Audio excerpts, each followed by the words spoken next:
नमस्कार मेरे प्रिय छात्रों, मैं हूँ प्राध्यापक समीर घोड़ेसवार, इंदिराबाई ललवाणी कनिष्ठ महाविद्यालय जामनेर जिला जलगांव। आप सभी का हिंदी परिवार में हार्दिक हार्दिक स्वागत। सभी को अनुरोध है कि मेरे इस वीडियो को ज़्यादा से ज़्यादा शेयर करें, लाइक करें, सब्सक्राइब करें ताकि मैं और वीडियो आपके लिए प्रस्तुत कर सकूं। धन्यवाद। कक्षा 12वीं, विषय हिंदी, युवक भारती। इसके अंतर्गत हमने पिछले वीडियो में पद्य क्रमांक 5 अ यह गुरु नानक जी का गुरुबाणी, यह हमने दोहा देखा। आज हम उसके अंतर्गत आगे वृंद के दोहे, वृंदावन दास लिखित यह दोहा है, इसके बारे में हम चर्चा करेंगे। देखेंगे कि नीति वचन बातें किस प्रकार से हमारे यहाँ उन्होंने प्रस्तुत की है। हिंदी साहित्य के इतिहास के 4 कालखंड माने जाते, उसको विभाजित किया गया है। पहला है आदिकाल, भक्ति काल, रीति काल, आधुनिक काल। तो इसके अंतर्गत जो है भक्ति काल में हमने गुरु नानक जी की गुरुवाणी देखी, और आज हम रीति काल के अंतर्गत जो वृंदावन दास लिखित वृंद के दोहे देखेंगे। तो चलिए हम वृंद के दोहे, वृंदावन दास लिखित ये दोहे हम इसके बारे में पढ़ते हैं कि क्या क्या यहाँ पर नीति वचन बातें उन्होंने कही है। सबसे पहले कवि का परिचय। माना जाता है कि कवि वृंद जी का जन्म 1643 को मथुरा में हुआ। पिताजी का नाम श्री रूप जी था, माता का नाम श्रीमती कौशल्या और पत्नी का नाम नवरंगदे यह था। संग्रहित करने के लिए यहाँ पर दिया नहीं है, तो आपको संग्रहित करने के लिए ध्यान में रखना है। रीतिकालीन परंपरा के अंतर्गत आपका नाम आदर के साथ लिया जाता है। आपका पूरा नाम वृंदावन दास है। आपकी रचनाएं रीतिबद्ध परंपरा में महत्वपूर्ण स्थान रखती है। आपने काव्य के विविध प्रकारों में रचनाएं रची है। 12 मासा में 12 महीनों का सुंदर चित्रण किया है। तो यमक सतसई में विविध प्रकार से यमक अलंकार का स्वरूप स्पष्ट किया है। आपके नीतिपरक दोहे जनसाधारण में बहुत प्रसिद्ध है और लोक व्यवहार में अनुकरणीय है। आपकी भाषा सहज, सुंदर तथा लोक भाषा से जुड़ी हुई है। आपकी भाषा में ब्रज तथा अवधी भाषा के शब्दों की बहुलता देखी जाती है। आपके द्वारा दिए गए दृष्टांत आपकी भाषा के साथ साथ भाव और कथ्य को भी प्रभावोत्पादक बना देते हैं। आपका निधन 1723 में हुआ, यानी किशनगढ़ में ही वृंद का देवासन हुआ है। तो प्रमुख कृतियाँ इसके बारे में हम जानते हैं। प्रमुख कृतियाँ कौन सी है? वृंद सतसई समेत शिखर छंद, भाव पंचांशिका, पवन पचीसी, हितोपदेश संधि, यमक सतसई, वचनिका, सत्य स्वरूप आदि। विधा परिचय हम आगे बढ़ते हैं। विधा परिचय यहाँ पर क्या बताया हुआ है? रीतिकालीन काव्य परंपरा में दोहा छंद का अपना विशिष्ट स्थान है।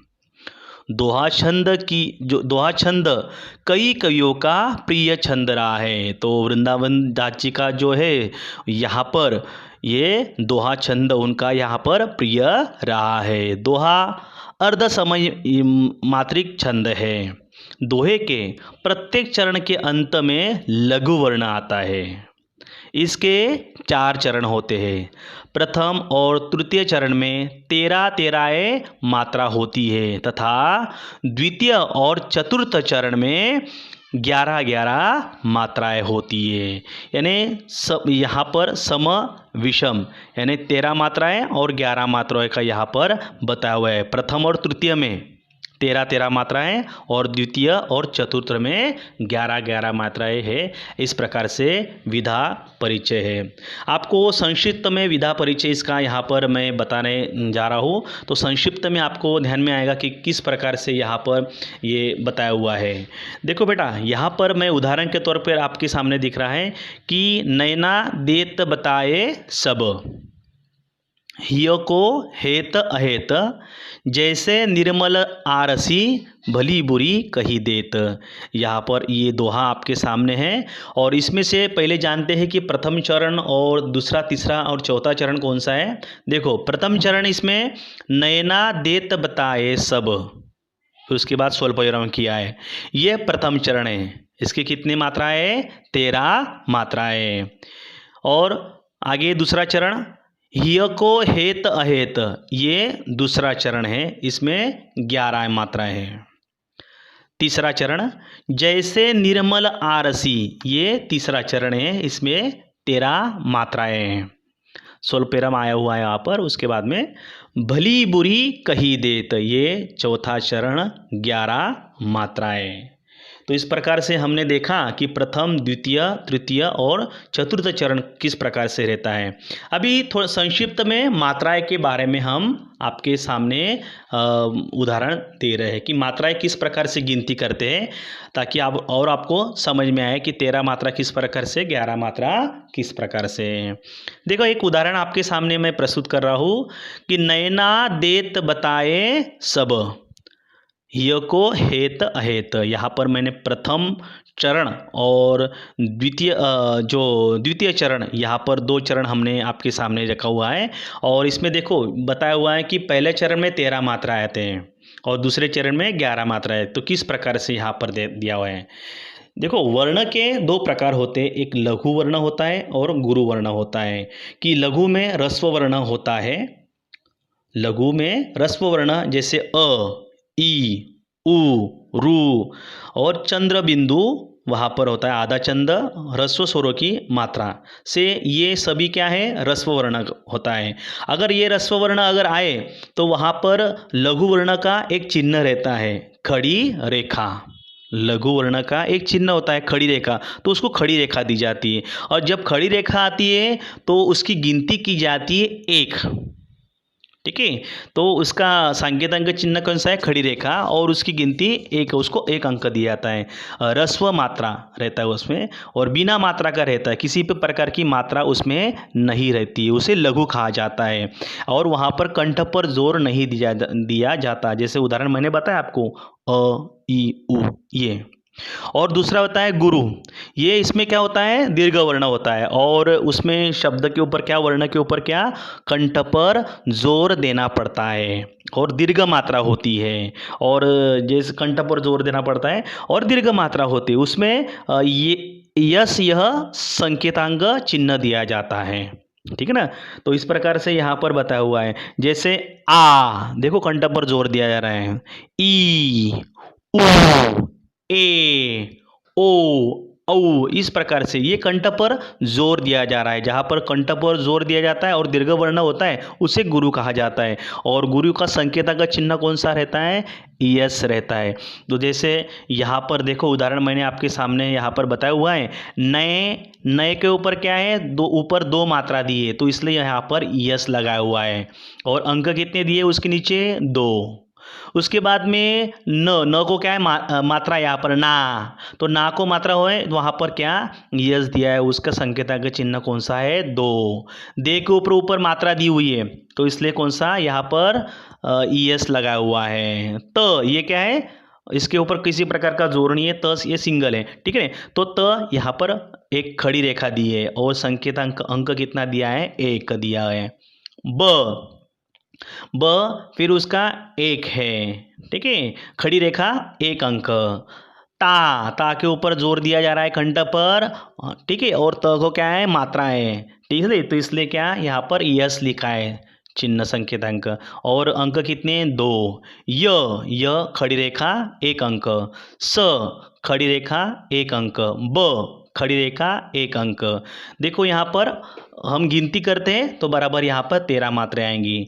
2 और 2 4, 2 5 6 7, 8, 9, 10, 11, 12, 13। देखो 13 मात्रा का ये यहाँ पर पहला दोहा हो गया है, प्रथम चरण हो गया है, 13 मात्रा का प्रथम चरण। ठीक है, तो उसी प्रकार से यहाँ पर दूसरा चरण देखते हैं, वो 11 मात्रा का रहता है। देखो ही के ऊपर जो ये पहली वाली यहाँ पर बताया हुआ है, पहली मात्रा है, तो इसलिए पहली मात्रा यानी रस्व है। ठीक है, तो इस प्रकार से यहाँ पर उसको 1 दिया हुआ है। ठीक है, फिर उसके बाद एक खड़ी रेखा दिए, अंक 1 दिया है। य खड़ी रेखा 1 अंक, को मात्रा है, ऊपर भी है। ठीक है, तो इसलिए यस अंक 2। उसके बाद में है मात्रा ऊपर, यस लिखा है, अंक 2 दिए। त लिखा है, त खड़ी रेखा दिए, अंक 1 दिया है। अ दिया है, अ के ऊपर किसी प्रकार का कंठ पर जोर नहीं आ रहा है। ठीक है, फिर उसके बाद में एक खड़ी रेखा दिए, अंक 1 दिया है। हे पर कंठ पर जोर दिया जा रहा है। ठीक है, तो हे पर जोर दिया जाए तो इसलिए यस लिखा है, और अंक कितने 2। उसके बाद में त खड़ी रेखा दिए और अंक कितने 1। तो उसी प्रकार से देखो गिनती करते हैं, 1, 1, 2, 3, 4, 5, 6, 7, 8, 9, 10, 11। ये 11 मात्रा का है। तो इसी प्रकार से ये छंद है यहाँ पर। ठीक है, तो यही यह बताया हुआ है कि इसमें 4 चरण होते हैं। प्रथम और तृतीय चरण में 13-13 मात्राएं, और द्वितीय और चतुर्थ चरण में 11-11 मात्राएं। तो दोहा छंद इसी प्रकार से यहाँ पर उन्होंने हमारे सामने लिखा हुआ है। तो आपको मैं आशा करता हूँ आपको ये समझ में आया होगा कि किस प्रकार से मात्राएं गिनती करते हैं और किस प्रकार से जितने भी आप जो भी यहाँ पर छंद निकाले तो आपको ये प्रथम और द्वितीय छंद में इसी प्रकार से वो आपको नजर आएंगे। ठीक है, तो इस प्रकार से। तो चलिए आगे पाठ परिचय हम आगे बढ़ते हैं कि पाठ परिचय इसमें क्या बताया हुआ है। प्रस्तुत दोहों में कवि वृंद ने कई नीतिपरक बातों को सीख दिए। नीतिपरक बातें, अच्छे विचारों की बातें, नीति यानी क्या, नियति के बारे में बताया हुआ है, अच्छे विचार के बारे में यहाँ पर उन्होंने हमें सीख दिया है। देखो बेटा, ये जो सीख आपको सीखना है, ये सिर्फ यहाँ पर पाठ्य पुस्तक के आधार पर पाठ के लिए आया है ऐसा नहीं करना है। ये अपने जीवन के बारे में यहाँ पर उन्होंने नीतिपरक बातें बताई है कि वो जीवन में हमें उसका क्या करना है, बोध लेना है, अनुकरण करना है, और जीवन में उसी प्रकार से हमें आगे बढ़ना है। ठीक है, तो ये बात यहाँ पर दी हुई है। विद्या रूपी धन की विशेषता यह होती है कि वह खर्च करने पर भी बढ़ता जाता है। आंखें मन की सच झूठ बातें बता देती है। जितनी चादर हो मनुष्य को उतने ही पाँव फैलाने चाहिए। व्यवहार में कपट को स्थान नहीं देना चाहिए। बिना गुणों के मनुष्य को बड़प्पन नहीं मिलता। दुष्ट व्यक्ति से उलझने पर कीचड़ हम पर ही उड़ता है। संसार में सद्गुणों के कारण ही व्यक्ति को आदर प्राप्त होता है। कवि वृंद के दोहे पाठकों को व्यावहारिक अनुभव से परिचित कराते हैं, जीवन का सच्चा मार्ग दिखाते हैं। तो इसी प्रकार से पाठ परिचय आपके सामने। तो चलिए हम विस्तार से इस दोहे का आनंद लेते हैं और आगे बढ़ते हैं कि कौन कौन से नीतिपरक बातें हमारे सामने उन्होंने प्रस्तुत की है। वृंद के दोहे, वृंदावन दास लिखित। तो चलिए, सरस्वती के भंडार की बड़ी अपूर्व बात, जो खर्चे त्यो बड़े, बिन खर्ची घटी जात, बिन खर्चे घटी जात। देखो बेटा, इसमें बहुत ही मार्मिक बात यहाँ पर बताई हुई है इस दोहे के माध्यम से कि यहाँ पर पहले कठिन शब्दार्थ हम जानते हैं। सरस्वती यानी क्या, विद्या की देवी माँ सरस्वती। अपूर्व यानी क्या, अपूर्व, अजीब। खर्चे यानी क्या, खर्च करे। घटी जात यानी क्या, कम हो जाता है। तो इस प्रकार से यहाँ पर कठिन शब्दार्थ मैंने आपको बताया। अभी इसका भावार्थ जानते हैं कि प्रस्तुत इस दोहे के माध्यम से उन्होंने क्या बताया है। कवि वृंद कहते हैं कि हे माँ, कवि वृंद कहते हैं हे माँ सरस्वती, सरस्वती ज्ञान के भंडार की हे माँ, आपने एक अनूठी बात हमारे सामने, अपूर्व बात है कि जो आपने बताई हुई है कि सरस्वती ये जो ज्ञान का भंडार है, ये ज्ञान हमें कहाँ से मिलता है? सरस्वती माँ के द्वार से हमें वो मिलता है। तो ज्ञान के भंडार को जितना आप खर्च करेंगे उतना वो ज़्यादा बढ़ेगा, और यदि ज्ञान को बांटा न जाए तो उसमें क्या आ जाती है? वो कम हो जाएगा।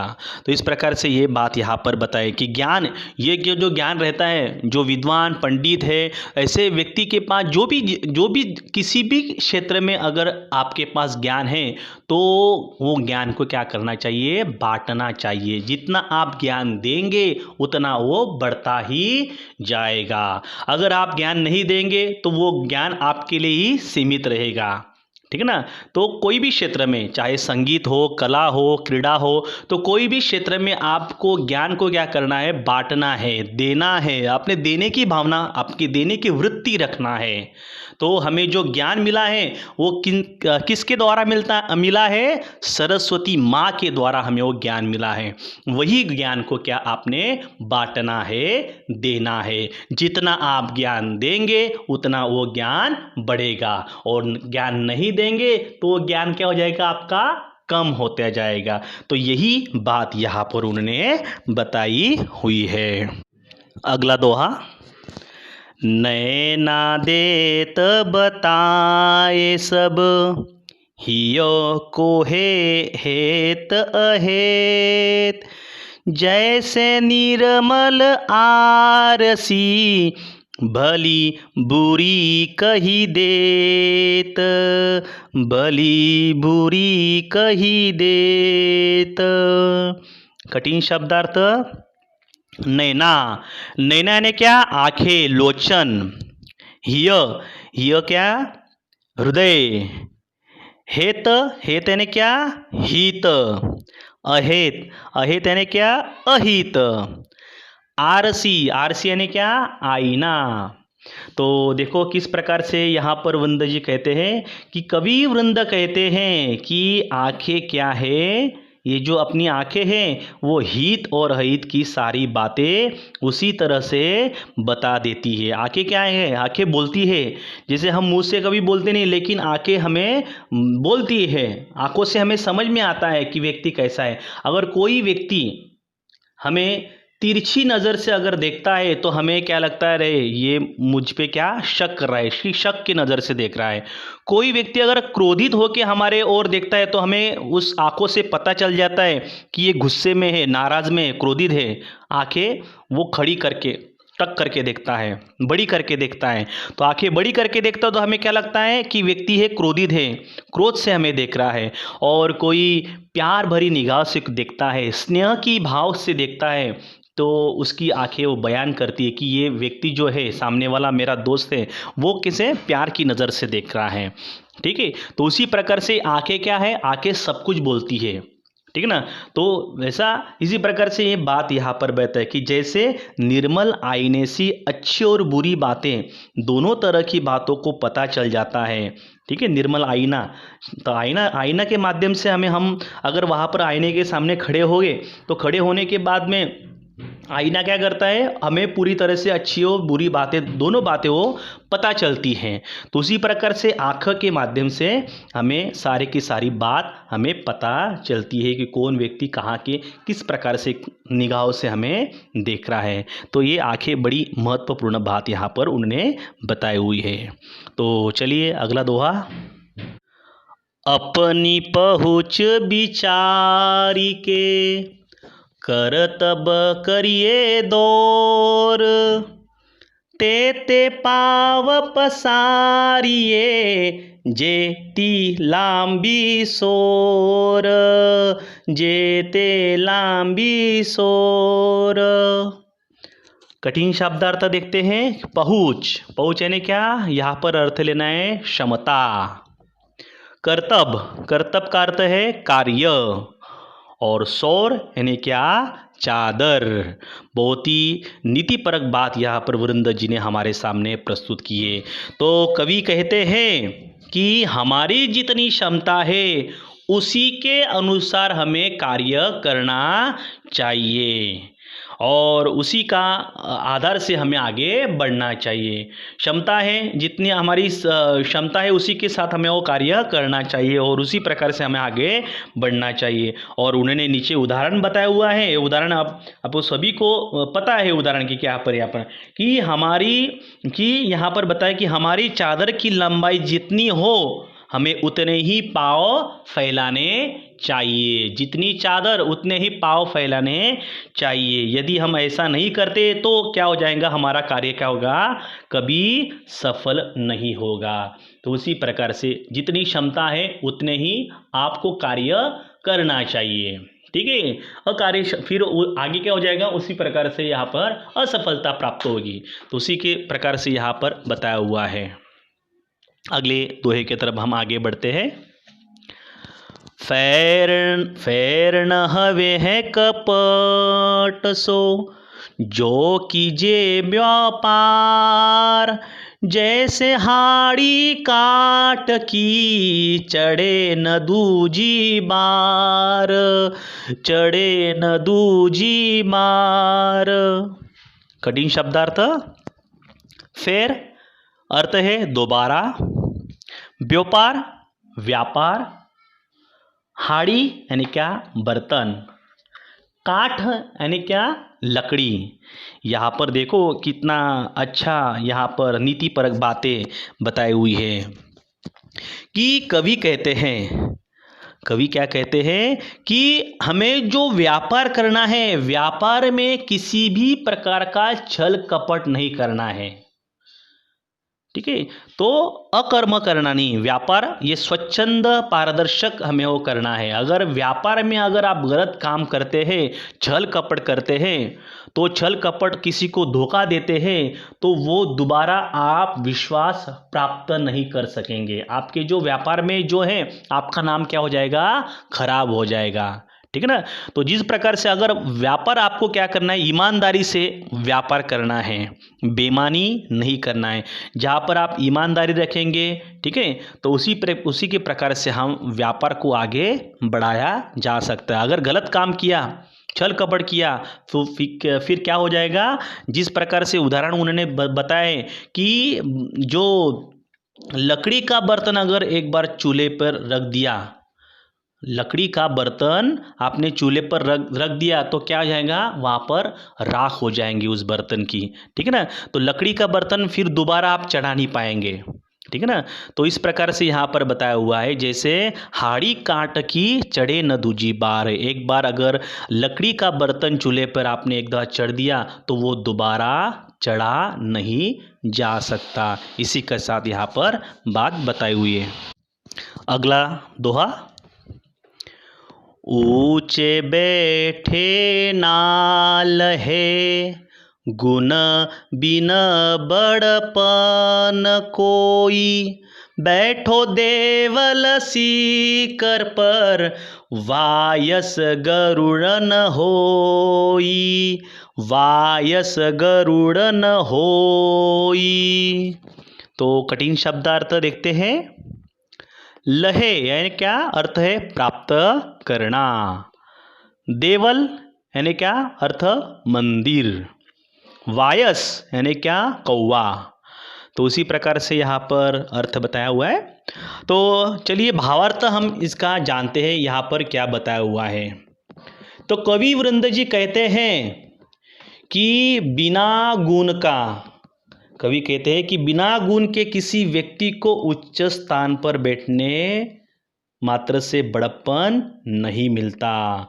अगर बिना गुण के व्यक्ति कोई बड़ा नहीं हो सकता।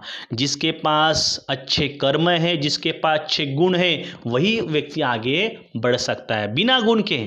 ठीक है। जिनका अस्तित्व जीवन में वर्तमान में जिसका अस्तित्व क्या है, शून्य है, वो कभी बड़ा आदमी नहीं बन सकता। तो उदाहरण उन्होंने बताया हुआ है कि बैठो देवल शिखर पर वायस गरुड़ न होई। अरे भैया कि मंदिर के शिखर पर कौवा बैठा है, मंदिर के शिखर पर क्या कौवा बैठा है, तो वो कौवा कभी गरुड़ नहीं हो सकता। क्योंकि कौवा का गुण क्या है, वो ज़्यादा ऊपर जा सकता है क्या, नहीं, खुले आसमान से ज़्यादा उड़ नहीं सकता, उसकी सीमा है, ठीक है ना। तो उसी प्रकार से लेकिन गरुड़ क्या है, ये जितना ज़्यादा से ज़्यादा कौवे से भी ज़्यादा के ऊपर उड़ सकता है, वो बुलंद को छू सकता है, आसमान को छू सकता है। उसी प्रकार से यहाँ पर बताएं उसका जो उड़ना है वो ज़्यादा से ज़्यादा ऊपर उड़ता है, ठीक है ना। तो उसकी क्षमता अलग है, गरुड़ की क्षमता और कौवा की क्षमता क्या है, दोनों का फर्क है, उड़ने की क्षमता में अंतर है। तो उसी प्रकार यहाँ पर उन्होंने बताया कि बैठो देवल शिखर पर वायस गरुड़ न होई, कि मंदिर के शिखर पर बैठने से, मंदिर के शिखर पर बैठने से कौवा कभी गरुड़ नहीं होता, गुण होना चाहिए। तो उसी प्रकार से यहाँ पर बताया हुआ कि ऊंचे बैठे ना लहे गुण बिना बड़पन कोई, जिनका कोई गुण नहीं होता है वो व्यक्ति ऊंचा नहीं हो सकता, ऊंचा बैठने के वो लायक नहीं होता है। तो यही बात यहाँ पर उन्होंने बताई हुई है। तो चलिए अगले छंद की ओर उन्होंने क्या बताया हुआ है, उद्यम कबूह न छाड़िए पर आशा के मोद, गागरी कैसे फोरिए उनयो देखी पयोद, उनयो देखी पयोद। कठिन शब्दार्थ देखते हैं। उद्यम यानी क्या, यहाँ पर प्रयत्न, मोद क्या, हर्ष, आनंद, गागरी का अर्थ है यहाँ पर यानी मटका, पयोद यानी क्या, बादल। तो इसी प्रकार से यहाँ पर बताया हुआ है। तो चलिए यहाँ पर भावार्थ क्या बताया हुआ है, कि भावार्थ उन्होंने बताया हुआ है, कवि कहते हैं कि प्रयत्न जो है, हमारा जो प्रयत्न है वो निरंतर करना चाहिए। तो प्रयत्न करते समय निरंतर करना चाहिए, हमें किसी आशा की यहाँ पर ज़रूरत नहीं है। हम क्या करते हैं, हम प्रयत्न करते हमें दूसरी आशा हमें लगती है कि ये काम मेरा हो जाएगा, ठीक है ना। जैसे उदाहरण के तौर पर अगर हम कहीं पर हम जॉब करते हैं, नौकरी करते हैं, तो हमें क्या करते हैं, अरे इससे ज़्यादा जहाँ पर तनख्वाह ज़्यादा मिलेंगी तो वो उसके ऊपर क्या करते हैं, वो आशा पकड़ते हैं, और जो हाथ की जो नौकरी है वो हम छोड़ देते हैं, और वो बड़ी वाली नौकरी ज़्यादा वहाँ पर वेतन मिलेगा तो वो हम उसको पकड़ते हैं। लेकिन होता क्या है, हम उसके सहारे ये जो हाथ का काम है हम छोड़ देते हैं। तो उसी प्रकार से यहाँ पर बताया हुआ है, उदाहरण भी बताया कि गागरी कैसे फोरिए उन्होंने देखी पयोद। उन्होंने बताया हुआ है हम क्या करते हैं, बादल देखते हैं, और बादल देखने के बाद हमें अंदाज़ा लग जाता है कि अब बारिश आने वाली है। तो जो भरा हुआ मटका है फिर हम क्या करते हैं, उसको फोड़ देते हैं, क्योंकि बादल तो आने वाले, पानी तो मिलेगा अंदाज़ा लगाकर। तो फिर उसके ऊपर हम आशा रखते हैं, तो फिर वो क्या हो जाता है, आशा निराशा हो जाती है, पानी नहीं आता है। जो मटके पानी भरा हुआ है हम उसको तो फोड़ दिया और पानी भी नहीं आया, ठीक है ना। तो उसी प्रकार से यहाँ हमारी हालत इस प्रकार से हो जाती है। तो यही बात यहाँ पर बताया कि कवि कहते हैं कि मनुष्य को किसी के सहारे की आशा नहीं रखना है। हम किसी के सहारे की आशा रखते हैं और जो खुद का प्रयत्न है हम क्या करते हैं, छोड़ देते हैं, ठीक है। क्योंकि मेरा वो काम होने वाला है, इस आशा के ऊपर हम क्या करते हैं, जो हम प्रयत्न करते हैं वो छोड़ देते हैं, और उस आशा के ऊपर उस आशा के सहारे हम इंतज़ार करते हैं, ठीक है ना। तो वैसा जीवन में नहीं करना है। हमारा जो काम है वो निरंतर करते रहना है, प्रयत्न जो निरंतर करते रहना है, ठीक है ना। तो इसी प्रकार से यही बात यहाँ पर बताई हुई है, आशा निराशा हो जाती है, यही बात इस दोहा के माध्यम से उन्होंने बताया हुआ है। अगले दोहे की तरफ, कछु कही नीच न छेड़िए, कछु कही नीच न छेड़िए, भलो नवा को संग, फातर डारे कीच में, उछरी बिगारे अंग, उछरी बिगारे अंग। कठिन शब्दार्थ, नीच, नीच यानी क्या अर्थ है, बुरा आदमी, भलो यानी क्या अच्छा, वाको यानी क्या अर्थ है उसका, पाथर, पाथर यानी क्या पत्थर, डारे, डारे यानी क्या डालता है फेंकता है, बिगारे यानी क्या बिगाड़ता है।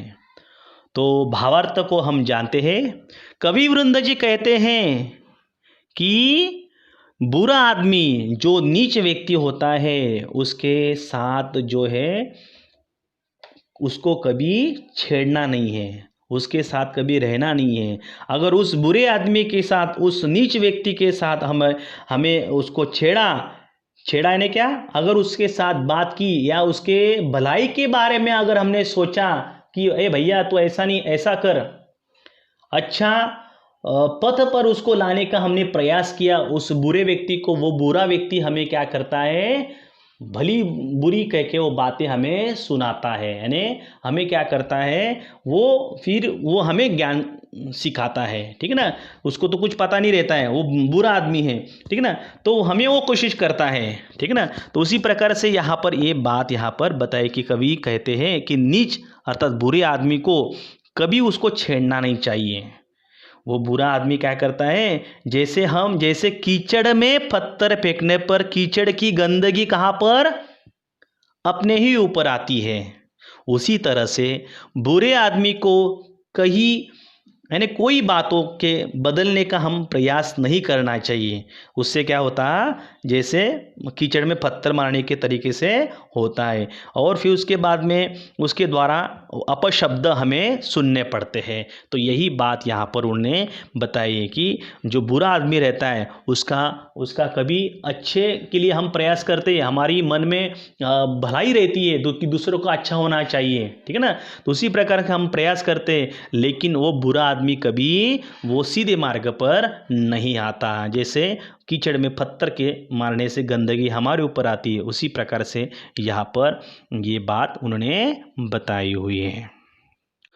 अगला छंद की ओर, जो पावे अति उच्च पद, ताको पतन निदान, जो पावे अति उच्च पद, ताको पतन निदान, जो तपी तपी मध्याह्न लो, अस्त हो तु है बान, अस्त हो तु है भान।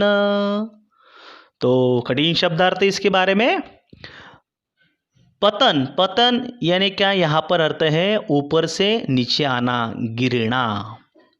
निदान यानी क्या अंत में, भान यानी क्या अर्थ है सूर्य। तो कवि वृंद जी कहते हैं कि जिस व्यक्ति को उच्च पद प्राप्त होता है, जिस व्यक्ति को उच्च पद प्राप्त होता है उसका भी एक ना एक दिन क्या होता है, अंत होता है। तो यहाँ पर ये बात बताए कि उच्च पद पर क्या करते हैं, कभी कभी व्यक्ति उच्च पद आ गया तो उसके अहंकार उसके अंतःकरण में होता है, अहंकार होता है, तो कभी कभी हमें उसके प्रति घृणा हो जाती है, अहंकार से उसका भरा रहता है और उसका जो पद का गलत इस्तेमाल भी करता है। तो ऐसे व्यक्ति का क्या, एक ना एक दिन उसका अंत होना निश्चित है, पतन होना क्या है, निश्चित है। जिस प्रकार से उदाहरण उन्होंने दिया है, कवि वृंद जी कहते हैं कि जिस प्रकार से मध्याह्न का सूर्य उस समय बहुत तपता है, उस समय मध्याह्न का सूर्य, क्या मध्याह्न का सूर्य उस समय बहुत तपता है, पर आखिर में क्या होता है, उसे भी एक समय अस्त हो जाना पड़ता है। संध्या हुई तो उसका क्या अस्त निश्चित है। ठीक है, जैसे सूरज उगता है सुबह और मध्याह्न के समय वो जोर से तपने लगता है, और फिर उसके बाद में शाम आई, संध्या का समय आया, तो उसका भी एक ना उसका क्या होता है, अंत होता है। ठीक है, पतन होता है, क्योंकि ऐसा इस प्रकार से बताया, क्योंकि संसार क्या है, संसार ये नश्वर है, जो उसका उगम हुआ है उसका तो नाश होता ही होगा। तो उसी प्रकार से यही बात यहाँ पर इस दोहे के माध्यम से बताई हुई है। तो चलिए अगला दोहे को हम आगे बढ़ते हैं। जो जाको गुण जानहि, सो तिहि आदर देत। जो जाको गुण जानहि, सो तिहि आदर देत। कोकिल अम्बहि लेत है, काग निंबोरी लेत। काग निंबोरी लेत। कठिन शब्दार्थ। तिही, तिही का अर्थ है उसे। आदर यानी क्या, आदर प्राप्त होना। कोकिल यानी क्या, अर्थ है कोकिल यानी कोकिल पक्षी, कोयल। अंबही यानी क्या, आम। काग यानी क्या, काग का अर्थ आपको पता है कौवा। काग यानी क्या, अर्थ है यहाँ पर कौवा। निम्बोरी यानी क्या, एक नीम का फल, निम्बोरी उसको कहा जाता है। तो जिस पर यहाँ पर इस प्रकार से बताया हुआ है, तो भावार्थ क्या बताया है यहाँ पर, भावार्थ इस प्रकार से कवि वृंद जी कहते हैं, जिस व्यक्ति को जिस चीज के गुणों के बारे में जानकारी होती है वह उसे ही सम्मान देता है। कोई भी क्षेत्र हो, संगीत हो, कला हो, क्रीड़ा हो, ठीक है, तो ये विविध क्षेत्र के, शैक्षणिक क्षेत्र हो, तो जिस व्यक्ति को जिस क्षेत्र के उसके बारे में पता है, तो वह उसको क्या करता है, सम्मान ही देता है। तो यही बात यहाँ पर बताइए कि उदाहरण के तौर पर बताया हुआ है, जैसे कोयल, जैसे क्या, कोयल आम का स्वाद लेती है, उसको गुण पता है कि उस कोयल को आम ही पसंद हो, वो कोयल आम के बिना दूसरा कोई फल लेगा खाएगा नहीं हो, ठीक है। तो कोयल को आम का स्वाद पता है, तो कोयल आम का स्वाद लेती है, और कौवा क्या करता है, कौवा निम्बोरिया का यानी क्या, नीम का फल वो चखता है, खाता है। तो उसी प्रकार से यहाँ पर बताएं कि जिस व्यक्ति को जिस चीज़ों के गुण के बारे में जानकारी होती है वह उसका ही वह सम्मान वह देता है। तो यही बात यहाँ पर बताई हुई है। अगले दोहे के तरफ, आप अकारज आपनो, करत खुबद के साथ। पाय कुल्हाड़ी आपने, मारत मूर्ख हाथ। मारत मूर्ख हाथ। कठिन शब्दार्थ। कुबुद, कुबुद यानी क्या, यहाँ पर बताया हुआ है कि बुरे विचार। कुबुद यानी क्या, अविवेक, बुरे विचार। तो वृंद जी कहते हैं, कवि कहते हैं कि अविवेक के साथ किया गया कार्य स्वयं के लिए हानिकारक सिद्ध होता है। ठीक उसी तरह जैसे कोई मूर्ख अपनी अविवेकता से कोई कार्य करके अपने पाँव पर क्या, कुल्हाड़ी मार लेता है। तो उसी प्रकार से यहाँ पर ये बात बताए कि अपना जो कार्य है, ठीक है, वो क्या करता है, अविवेक के साथ यानी कुबुद्धि के साथ बुरे विचार अगर रखता है, और बुरे विचार के साथ क्या, वो अपने वो कार्य में स्वयं क्या, उसके लिए हानि हो जाती है। ठीक है, जैसे वो स्वयं अपनी अविवेकता खोकर अपने पैर पर कुल्हाड़ी मारने जैसा हो जाता है। ठीक है ना, तो जैसे विनाशकालीन विपरीत बुद्धि, ठीक है ना। तो उसी प्रकार से यहाँ पर वो बताया हुआ है कि कवि कहते हैं कि अविवेक के साथ किया गया कार्य यानी क्या, उसके लिए हानिकारक सिद्ध होता है, ठीक, जैसे अपने आप पर कुल्हाड़ी मारने जैसा। तो यही बात यहाँ पर बताई हुई है। तो चलिए अगला और अंतिम यहाँ पर दोहा, कुल कप तु जानो परे, लखी शुभ लंछन गात। होनहार बीरवान के होत चिकने पात, होत चिकने पात। कठिन शब्दार्थ कपूत, कपूत का अर्थ है सुपुत्र। जानो, जानो यानी क्या, जान पड़ता है। लखी यानी क्या, देख कर। शुभ यानी क्या, शुभ, शुभ कार्य। लंछन यानी क्या, गुणगान, लंछन यानी क्या, गुणगान करना। गात, गुणगान करना। गात यानी क्या, शरीर में, गात यहाँ पर अर्थ है शरीर में। गात यानी क्या, शरीर में, लंछन गात। होनार हो, बीरवान, बीरवान यानी क्या, पौधा। बीरवान, बीरवान यानी क्या, पौधा। पात यानी क्या, पत्ते। तो यहाँ पर कवि उरंदर जी इस अंतिम दोहे में भावार्थ कुछ इस प्रकार से है। तो कवि कहते हैं कि पालने में बच्चे के शरीर के लक्षण देखकर उसके अच्छे या बुरे होने का हमें पता चलता है। बालक के लक्षण कम हमें दिखाई देते हैं, बालक के लक्षण उसके पालने में दिखते हैं कि वो, उस बालक के लक्षण पालने में दिखने से हमें पता चलता है कि वो अच्छा है या बुरा है। तो जैसे किसी पौधे के चिकने पर और स्वस्थ पत्ते देखकर हमें पता चलता है कि ये पौधा अच्छा उगने वाला है या नहीं, होनार होने के लक्षण दिखाई देते हैं। तो उसी प्रकार से यहाँ पर ये बात बताए कि व्यक्ति के, बालक के लक्षण हमें पालने में ही दिखाई देते हैं। जैसे उदाहरण के तौर पर उन्होंने बताया कि होनहार बीरवान, यानी होनहार बीरवान है, पौधा का हमें लक्षण दिखाई देता है। उसके छोटे छोटे पत्ते अगर आए तो पत्ते के माध्यम से हमें पता चलता है कि ये छोटा सा जो होनहार जो पौधा है ये बड़ा होने वाला है। उसी प्रकार से यहाँ पर ये बात उन्होंने बताई है। तो मैं आशा करता हूँ ये वृंद के दोहे वृंदावन दास लिखित आपको पसंद आया होगा और भावार्थ भी आपको अच्छे से समझ में आया होगा, मैं ये आशा करता हूँ। तो इसी के साथ आज की जो छंद है हमारे समाप्त होते हैं। ठीक है, तो धन्यवाद। जय हिंद, जय भारत। नमस्कार मेरे प्रिय छात्र।